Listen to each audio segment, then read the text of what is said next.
Tous. Voici un nouveau cours sur les acides de base généralité avec, on va revoir qu'est-ce qu'un acide, qu'est-ce qu'une base et c'est surtout comment les reconnaître. Donc rappel en premier lieu sur les acides et les bases, comment vérifier qu'une espèce est acide, basique ou neutre? Vous avez deux possibilités, soit vous utilisez du papier pH. Alors le papier pH, qu'est-ce que c'est?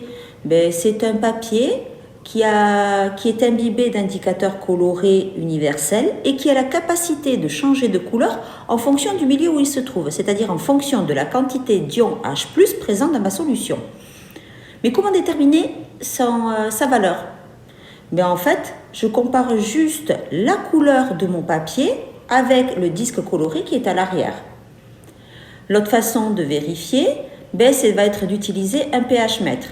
Un pH mètre, qu'est-ce que c'est? C'est un appareil qui mesure une différence de potentiel en utilisant une sonde qui est au calomètre qui est dans l'appareil et une sonde poreuse qui va être au contact de la solution.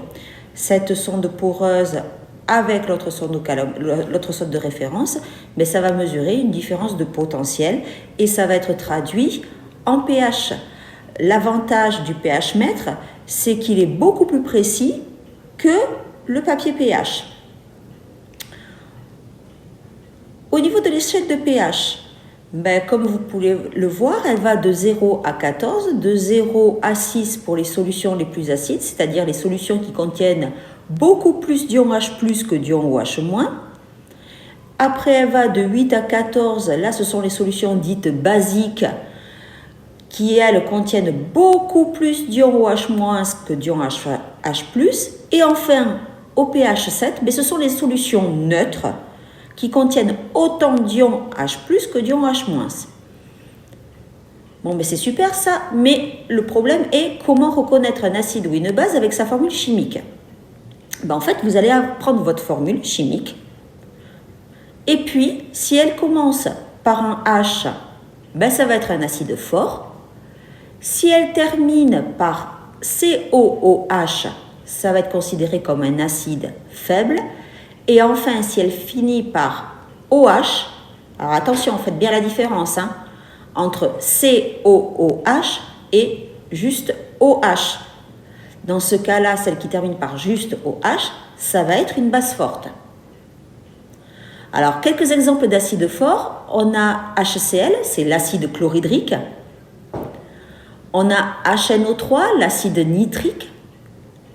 H2SO4, l'acide sulfurique. HF, l'acide fluorhydrique. Si vous constatez tous ces acides, ils ont la particularité de ne pas contenir d'atomes de carbone. Donc c'est pour ça qu'on appelle ça des acides forts, des acides minéraux. Alors vous allez me dire, ouais mais H3PO4. Ouais mais H3PO4, non. Parce qu'en fait c'est l'acide qui est contenu dans le Coca-Cola. Et quand vous buvez du Coca-Cola, en fait vous risquez pas de vous brûler votre estomac. Donc H3PO4, c'est pas un acide fort, c'est une exception. Quelques exemples d'acides faibles, vous avez CH3COH, c'est l'acide éthanoïque ou acide acétique, c'est celui qui est contenu dans le vinaigre blanc ou dans les vinaigres. Vous avez CH3CHOH, c'est l'acide lactique ou l'acide 2-hydroxypropanoïque, c'est l'acide qui est contenu dans le lait. Et après, vous avez HCOH. Et là, je vous entends. Vous me dites, ouais, mais madame, ça commence par H. Ouais, mais surtout ça, COOH. Donc, même si ça commence par H, c'est un acide faible parce qu'il comporte le COOH.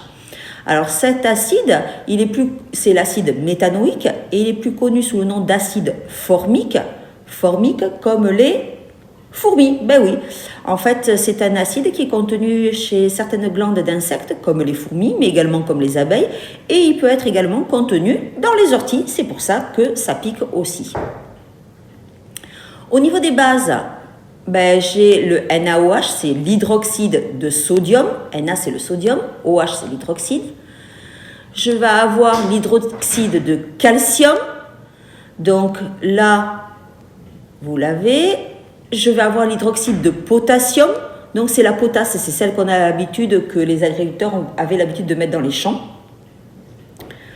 Vous voyez bien, ils ont tous en commun d'avoir OH. Il y en a certains qui l'ont 2 fois, il y en a certains qui l'ont 1 fois. Bon, mais quelle est la relation entre la formule d'un acide ou d'une base et la présence d'ion H+, ou OH- dans une solution? Ben ça, c'est pour la prochaine vidéo.